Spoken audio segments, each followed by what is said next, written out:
c'est à vous. Bon bah bonjour. Bonjour. Il faut que je teste la souris pour passer de diapo. Ça marche pas. Si tu veux, je l'écran. Hein?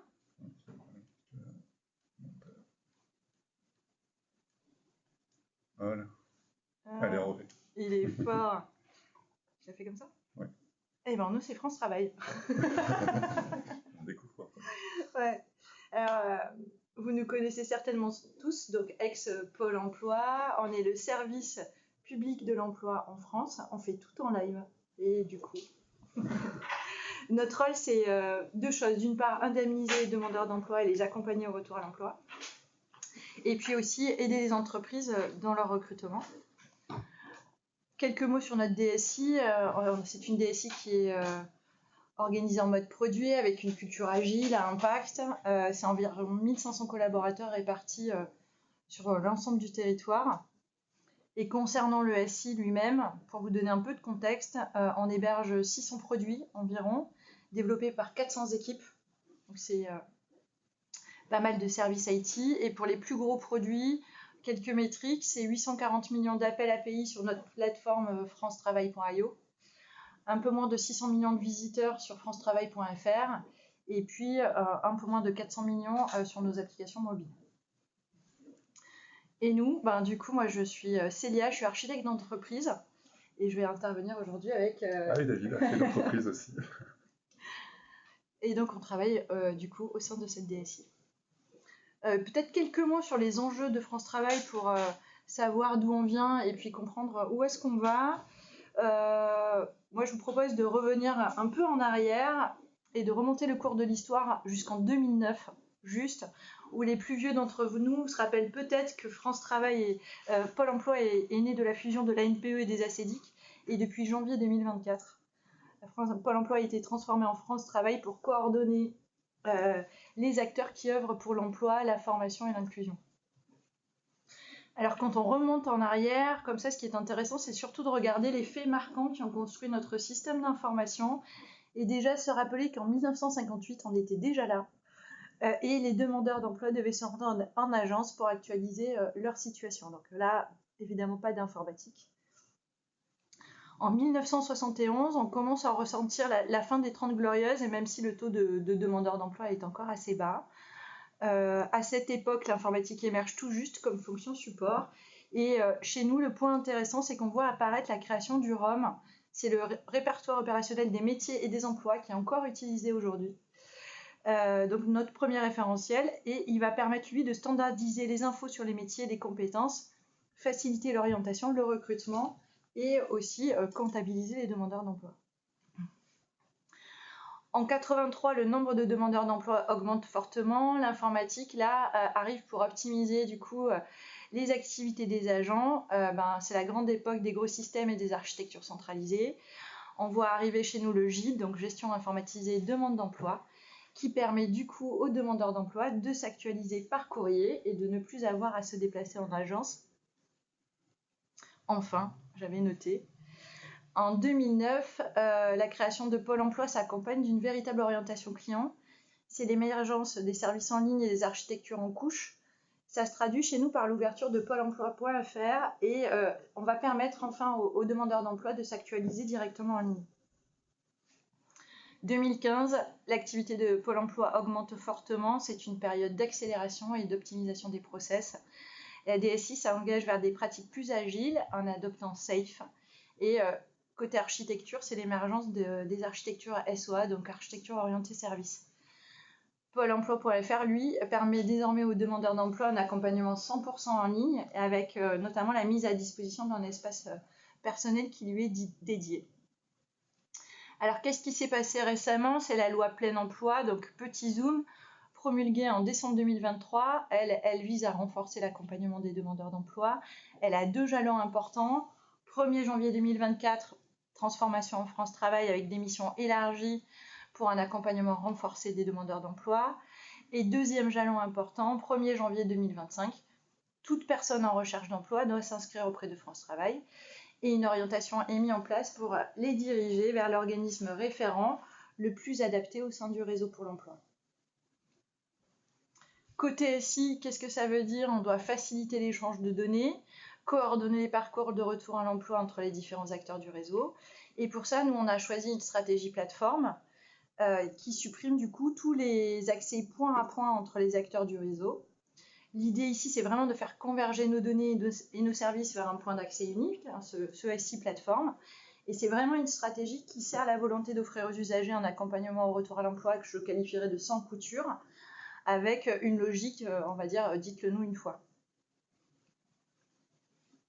Donc voilà, 2024, on devient France Travail et pour réussir cette transformation, on doit réinventer nos façons de faire.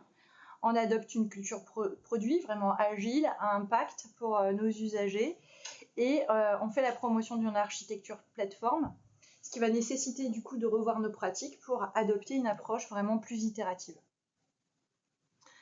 Fin du suspense, 1er janvier 2025, le SI Platform est en production, il accueille 30 000 nouveaux utilisateurs de plus, augmente de 40% le volume d'appels API sur la plateforme francetravail.io et l'accompagnement est effectivement renforcé en mobilisant les acteurs du réseau pour l'emploi à travers le partage de la donnée, entre autres.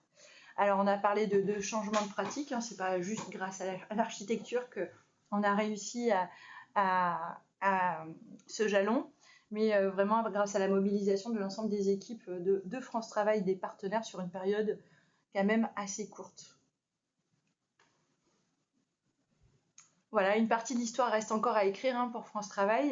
Les ambitions de la loi plein emploi en 2027 sont posées et ce que je voulais dire pour terminer cette rétrospective, c'est que bien qu'une vieille maison, France Travail a déjà démontré sa capacité d'adaptation et sa robustesse aux défis et aux changements.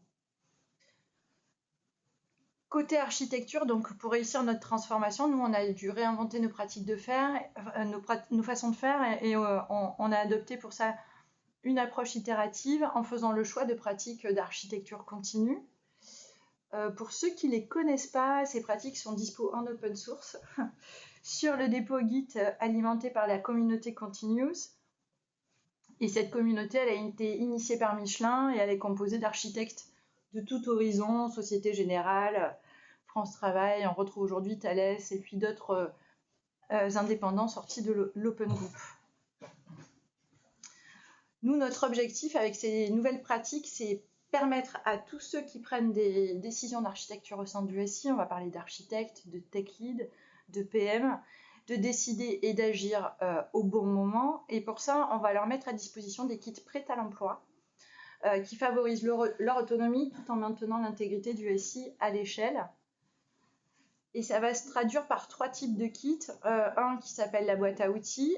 L'idée, c'est d'offrir des outils qui permettent de prendre ces fameuses décisions d'architecture, d'agir au bon moment, de collaborer surtout et de partager au bon niveau. Une boîte à apprendre pour développer son potentiel de décision, soit à travers des communautés de partage, soit à travers des formations. Et puis des accompagnements pour guider tous ces nouveaux praticiens dans l'écosystème d'archi continu et les aider à résoudre des problèmes ou juste progresser en fait. Alors je vous ai vu lever les yeux au ciel.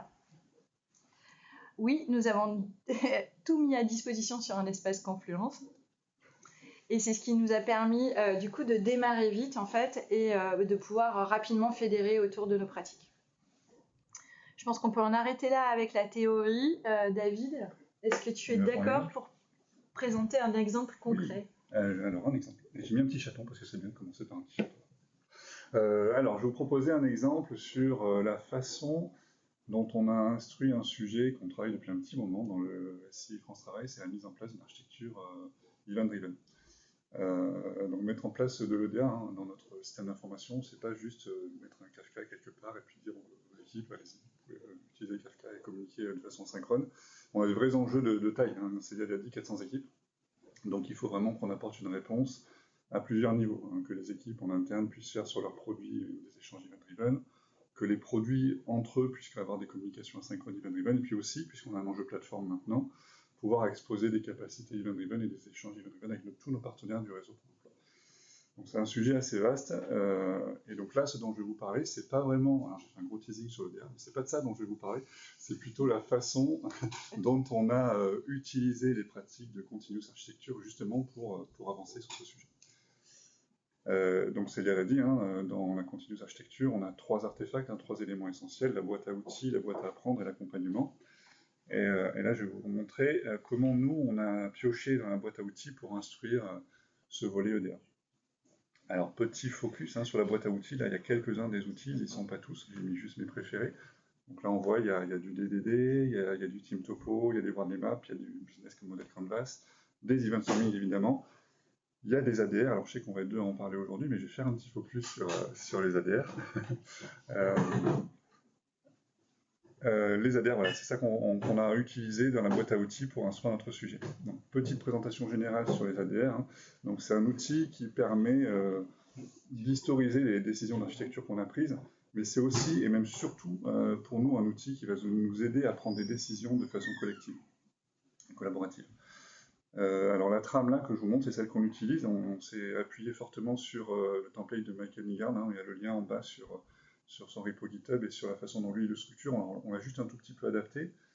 Donc dès qu'on a une problématique d'architecture, l'idée c'est de dire ok, on va faire un decision record et on va travailler sur cette trame-là tous ensemble. Donc on a un contexte assez basique, on va travailler sur l'énoncé du problème, sur qu'est-ce qu'on veut travailler précisément sur cet ADR-là, identifier les personnes avec qui on veut travailler, collaborer sur cette problématique, identifier les facteurs de décision, ça c'est vraiment un point super important. C'est vraiment les critères, les éléments qui vont nous permettre d'évaluer toutes les options qu'on va identifier ensuite. Puis après, on va dresser toutes les options, donc au moins 2 pour qu'on ait un choix, mais idéalement 3. Et une fois qu'on a posé ces options, on a une partie décision prise et un impact de décision, ça c'est plutôt pour la partie communication et gouvernance. Donc ça, c'est la trame qu'on utilise. Donc la nôtre, on l'a publiée sur notre GitHub à nous, avec un petit peu de doc à côté pour montrer comment on l'utilise et comment on le manipule. La question qu'on peut se poser là, par rapport au sujet EDA dont je vous ai posé, c'est est-ce que juste les ADR comme ça va nous suffire à instruire tout le sujet EDA? Évidemment non, il y a trop de questions, il y a trop de problématiques, c'est trop vaste. Donc comment on fait avec cet outil ADR pour avancer? Alors, rien de vraiment nouveau. En premier lieu, on va définir ce que j'appelle le terrain de jeu. On va dire c'est quoi les règles du jeu, quelle vision on se donne sur le sujet EDA. Et une fois qu'on aura fait ça, on va instruire ce qu'on appelle une série d'ADR. Tous les ADR, toutes les questions qu'on se pose sur ce sujet ADR. Okay. Alors, définir le terrain de jeu, moi j'ai découvert ça il y a quelques temps, ça s'appelle les why statements. C'est une forme d'ADR un peu particulière, que j'adore. Qui reprend en fait toute la trame des ADR, mais juste en une phrase. Donc par rapport au template que je vous ai montré tout à l'heure, là, vous voyez, le Y, il nous guide un petit peu, mais ça nous permet de poser un peu des principes. Nous, on les a utilisés pour définir des principes sur l'EDA. Donc on dit dans tel contexte, face à telle problématique, nous prenons telle décision pour atteindre tel engagement ou tel niveau de qualité en acceptant telle conséquence. Et ça, c'est un outil super puissant, vraiment super simple à déployer, c'est une phrase, mais ça crée de l'alignement et surtout ça nous donne une vision commune sur la façon dont on veut avancer pour instruire le sujet, là en l'occurrence l'EDA. Donc on l'a fait sur l'EDA, mais on l'a fait aussi sur d'autres sujets, sur le site plateforme, et ça a marché très bien à tous les coups. Alors une fois qu'on a défini notre terrain de jeu, alors nous sur l'EDA, on a défini une dizaine de grands principes comme ça, qui nous ont guidés. On est parti sur l'instruction des ADR. Donc petit retour d'expérience sur ce qu'on a appris nous sur l'instruction des ADR avec le recul. Donc on était parti en disant c'est simple, c'est un template, et puis il suffit de le suivre. Alors de notre expérience, on a quand même constaté qu'il y a des choses qui étaient à éviter, plutôt des choses à privilégier. Les choses à éviter, c'est plonger rapidement dans les solutions. Alors c'est naturel, on a une problématique, on fonce, il y a notre cerveau qui s'enclenche, et puis on a des idées en tête, on veut les poser. Mais ça pose un problème, c'est qu'on a tous des biais, et puis qu'on va s'accrocher trop vite à nos solutions, et puis avoir un petit peu du mal à les partager avec les autres. Donc, un petit coup de frein là-dessus, et avant, on essaye de passer du temps à s'aligner sur la problématique. C'est super fréquent sur les ADR qu'on instruit chez nous, qu'on se rende compte que finalement, tout le monde n'a pas bien compris le sujet qu'on veut résoudre, et donc on ne répond pas forcément bien à la question, forcément, si on n'a pas compris la question. Donc, passer du temps sur la problématique, c'est pas du temps perdu, c'est même un très bon investissement. C'est vraiment quelque chose à conserver. Autre piège à éviter, rédiger seul l'ADR. Alors on le fait encore beaucoup, mais rédiger seul l'ADR, ça veut dire que c'est plutôt nous, le rédacteur, qui va poser les options et qui va orienter la vision juste avec sa vision à lui, puis après les présenter au contributeur qui va avoir juste le droit de juger. Alors parfois on le fait, mais c'est plutôt une posture à éviter dans notre expérience. On essaye plutôt de se dire, on va construire les solutions ensemble, on se met en tableau blanc, on s'est compris sur la problématique, et on construit ensemble, on définit ensemble les solutions. Et ça implique beaucoup plus tout le monde sur les solutions et sur l'engagement qu'on va avoir derrière. Donc j'ai dit, privilégier, donc, pour faire ça, il faut trouver toutes les parties prenantes nécessaires, donc ça prend du temps, mais vraiment se poser aussi pour dire qui sont les personnes avec qui je veux travailler pour résoudre cet ADR-là. Et puis s'aligner sur les façons d'évaluer l'option, ça aussi, essentiel. On le définit dès le début en disant cette problématique-là, c'est quoi les critères qui nous permettent de savoir qu'on va avoir bien répondu à la problématique. Et c'est ces critères-là qui vont nous permettre après d'évaluer l'option. Enfin, dernier piège à éviter, abandonner l'ADR dès que la décision est prise. Alors, c'est normal, on pose une problématique, on a une décision, c'est bon, on enchaîne, on passe à la suite. C'est tout à fait cohérent. Je le nuancerai juste en disant, il ne faut pas oublier que ça fait partie de notre patrimoine de documentation vivant, et j'y reviens juste après. Donc un ADR, il faut le faire vivre, parce que sinon ça devient très vite incohérent dans la suite de l'histoire qu'on veut construire. Tout ça, il faut itérer. On travaille sur des problématiques d'architecture complexes. C'est rare qu'on trouve la décision et la bonne décision du premier coup. Donc tout ça, ça prend du temps. Ça nécessite d'itérer, parfois de retravailler les facteurs de décision, de faire une pause et de creuser, d'explorer un peu une option pour se rendre compte si c'est bien ça qu'on veut poser ou s'il y a des alternatives. Et donc, il faut accepter de prendre du temps d'itérer et d'y revenir plusieurs fois avant de prendre une décision. Alors, dans le développement, on parle de mob programming ou d'ensemble programming. Moi, ce que j'aime bien pousser comme vision, c'est de faire de l'ensemble designing, vraiment d'avoir une vision collaborative sur ces ADR et sur la façon dont on les instruit et on les porte. On prend des décisions ensemble, on la comprend ensemble, la problématique, et on prend cette décision de façon collaborative. Voilà, donc ça c'est un petit axe sur la façon dont on instruit les ADR. Et là je poursuis sur le cran d'au-dessus qui est quand on a une série d'ADR, comment on fait pour avancer. Donc moi j'aime bien le terme série d'ADR parce que voilà, c'est ça, ADR, votre nouvelle série Netflix, et moi j'aime bien cette métaphore-là. Les ADR, c'est un peu comme une bonne série Netflix, il y a des bonnes astuces pour faire des séries Netflix. Alors moi je ne vais pas vous parler de ça parce que je vais faire des mauvaises séries Netflix. Par contre sur les ADR, je peux vous parler de 2-3 trucs qui font que ça va bien marcher. Et pour moi les ADR, c'est un peu comme les épisodes d'une série. Donc qu'est-ce qu'on a noté, nous, qu'est-ce qu'on a constaté qu'il fallait faire pour que ça marche bien? Déjà numéroter les ADR quand on peut, sur une même thématique on les numérote, donc c'est un peu nos épisodes. Faire référence dans le contexte des ADR aux épisodes précédents, le petit récap de début d'épisode. Ça crée du lien et puis ça remet ça fait vraiment partie prenante du contexte. S'assurer de la cohérence de la chronologie. Quand on va prendre des décisions comme ça, il va arriver peut-être un moment où on prend une décision, on se rend compte que ça va remettre en cause quelque chose qu'on a pris comme décision avant. C'est pas très grave, il faut juste se rendre compte. Si on s'en rend compte, on fait un petit pas de recul, on ordonne tout ça, on remet tout dans le bon ordre, on reprend la décision qu'on avait prise, on l'ajuste, et on remet tout ça dans l'ordre et ça repart. Le truc important, c'est vraiment ça, c'est garder la cohérence dans la série, et donc juste prendre ce temps de recul et s'assurer que ce qu'on raconte, c'est cohérent. Un bon moyen de tester ça, c'est quand on onboard une nouvelle personne dans l'équipe ou sur le sujet qu'on porte, c'est de lui dire, tiens, vas-y, lis la série d'ADR, regarde si tu comprends, est-ce que tu trouves ça cohérent, et on a à chaque fois des super feedbacks sur des angles morts ou des petites incohérences qu'on n'a pas vues, et ça nous permet de nous améliorer. Alors sur des problématiques comme ça, évidemment des ADR, il y en a plein. Sur le sujet EDR, il y en avait plein. Sur le cas d'architecture, la façon dont on veut structurer nos événements, des questions d'infra, des questions sur Kafka, des questions sur la façon d'accompagner nos équipes. On en a vraiment beaucoup. Donc on ne va pas les instruire tous ensemble, les ADR, sinon on est sûr qu'on va échouer. Donc on constitue une backlog d'ADR. Au fil du temps, on va instruire nos sujets, et on va dire, ah oui, tiens, il y a ce sujet-là aussi, cette problématique-là qu'il faut qu'on instruise. Ok, on note, on met dans la backlog. Et ce qu'il faut voir, c'est ce qu'on appelle le last responsible moment, c'est décider à quel moment c'est le bon moment pour travailler sur un ADR. Alors il n'y a pas de recette magique pour ça, il faut juste en avoir conscience, et se dire quand je vais piocher sur mon prochain ADR dans la backlog, non, c'est peut-être pas le premier qui vient, ou c'est pas historiquement le plus ancien qu'il faut qu'on prenne. Donc on essaye un petit peu de grooming à ce niveau-là, de dire mais c'est quoi le bon moment, quel est l'ADR qu'il faut que je prenne maintenant. Et ça, pareil, il n'y a pas de recette magique, mais c'est vraiment super important.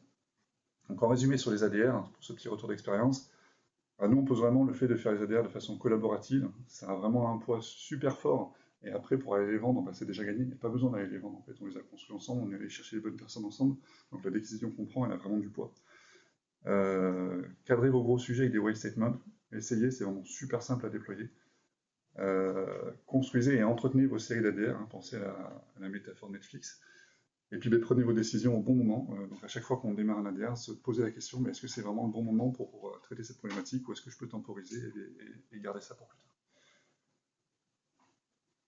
Donc là, je vous ai parlé de la façon dont on a instruit le sujet EDA avec des ADR et des why statements. Maintenant, je vais vous montrer où on en est sur la partie déploiement de tout ça. Donc là aussi, boîte à outils, les 3 axes à boîte à outils, boîte à apprendre, accompagnement. Et là, on n'a pas pioché dedans, on est allé ajouter des éléments dans ces 3 éléments pour pouvoir accompagner nos équipes dans l'EDA. Donc dans la boîte à outils, on a rajouté un starter kit EDA. Donc là, l'idée, c'est de demander vraiment n'importe quelle équipe qui démarre sur le sujet. Hein, je n'ai pas précisé. Chez nous, la plupart de nos équipes n'ont pas une grosse culture event-driven, donc on part de loin. Donc l'idée, c'est de dire ce kit-là, il a vraiment pour les amener pas à pas, les guider, les amener à se poser toutes les bonnes questions, leur donner les pointeurs en termes de documentation, d'interlocuteurs, et qu'on ait vraiment quelque chose où, dès le début, on essaie de favoriser l'autonomie. On ne veut pas qu'ils soient seuls, mais on veut quand même qu'ils aient un certain niveau d'autonomie s'ils veulent, dès le début. Dans la boîte à apprendre, alors, on a lancé une communauté de pratique EDA. Tous les mardis, on a une instance qui se déroule où on invite les équipes à venir nous parler de leurs questionnements sur le sujet, de leurs problématiques, de sujets où ils envisagent d'avoir une approche event-driven. Alors nous, on est là plutôt pour les conseiller, les accompagner là-dessus. Parfois, on leur dit que ben non, l'EDA, c'est pas une bonne idée. Mais c'est vraiment ça, la communauté de pratique, ça s'anime, et ça prend du temps, mais ça a vraiment de la valeur. Ça a vraiment de la valeur, et les feedbacks sont toujours bons des équipes sur ce genre d'instance. Organiser des formations, alors évidemment, on en avait déjà au catalogue. Alors, je ne l'ai pas trop dit ici, mais alors, moi, un truc que j'adore, c'est DDD, l'event storming et tout ça. C'est pas l'objet du talk, mais c'est quand même un fil rouge. C'est quand même un fil rouge, même sur l'EDA, et ça a du sens. On fait des event storming, et le lien est évident entre les event storming et l'EDA. Donc, on forme là-dessus, on accompagne nos équipes là-dessus. Puis, évidemment, là, normalement, on est parti sur du Kafka. Donc, on a aussi des formations techniques pour nos équipes.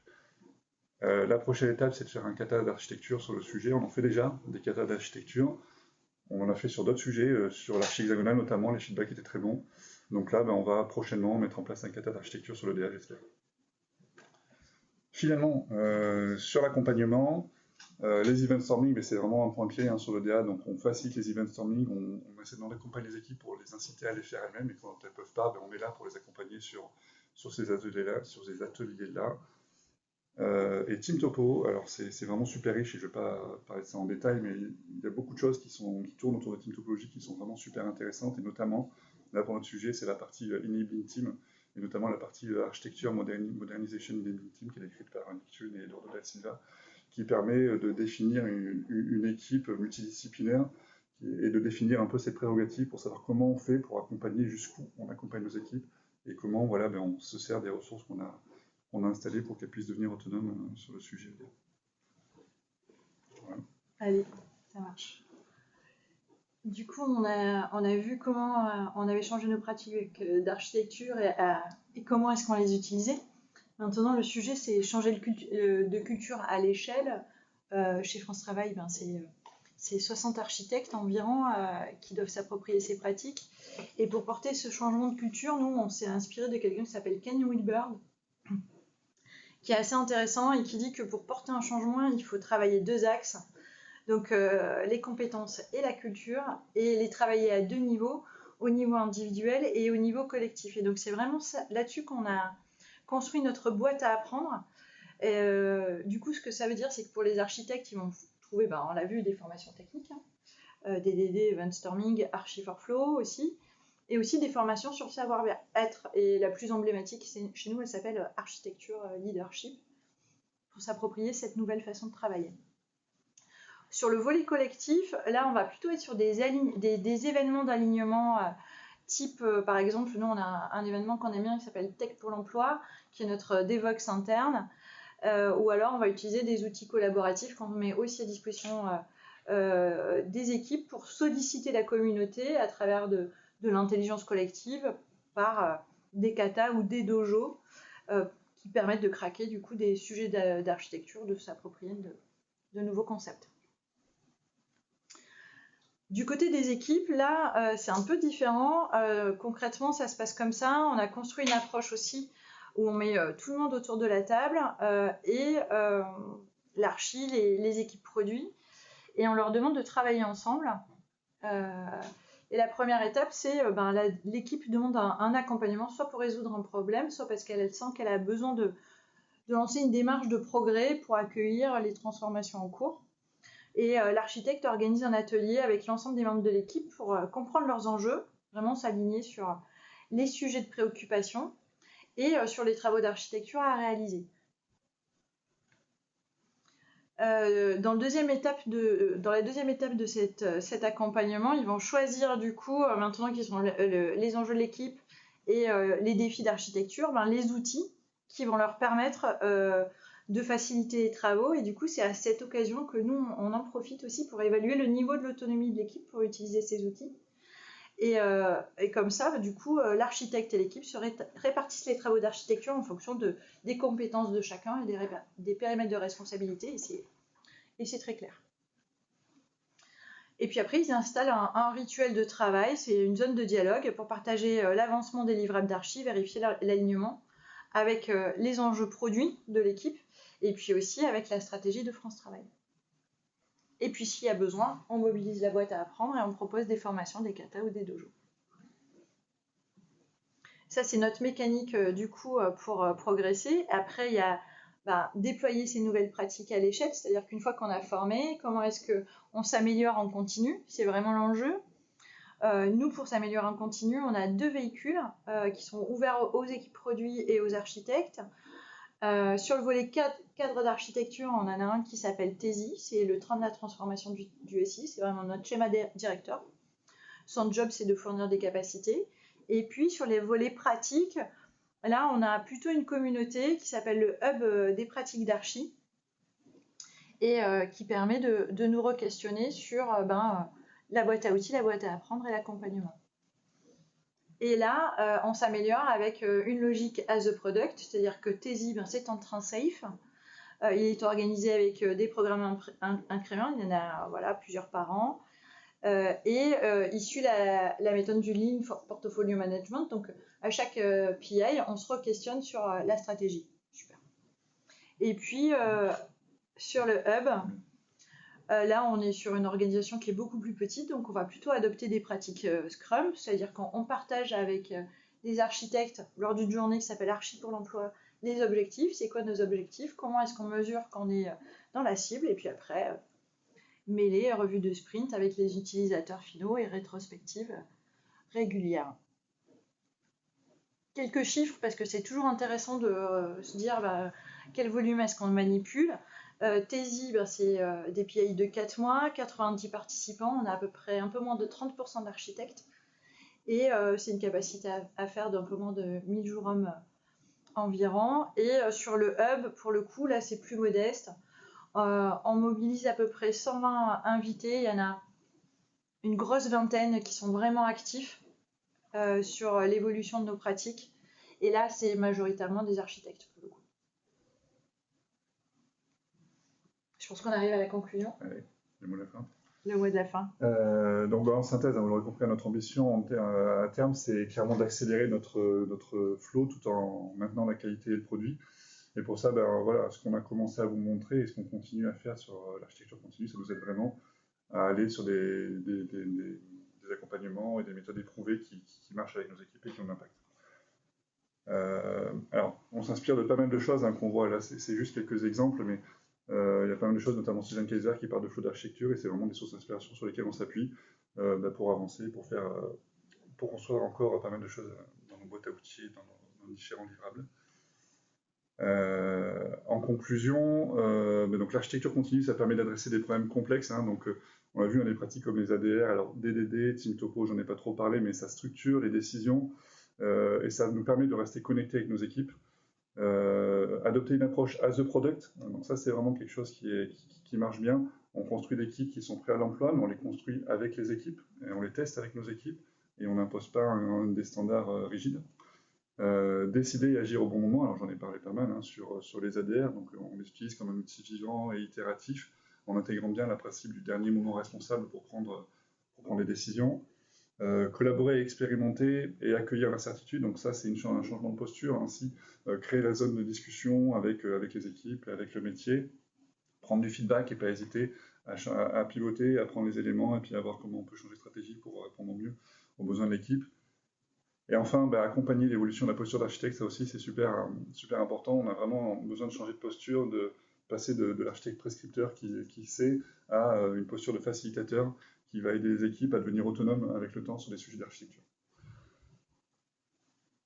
Un petit lien sur notre repo Git. Donc, Notre page de pub. J'en ai parlé tout à l'heure, page de pub, donc il y a des choses sur les ADR, mais il y a des choses sur d'autres éléments de l'archi continue dont on n'a pas nécessairement parlé aujourd'hui.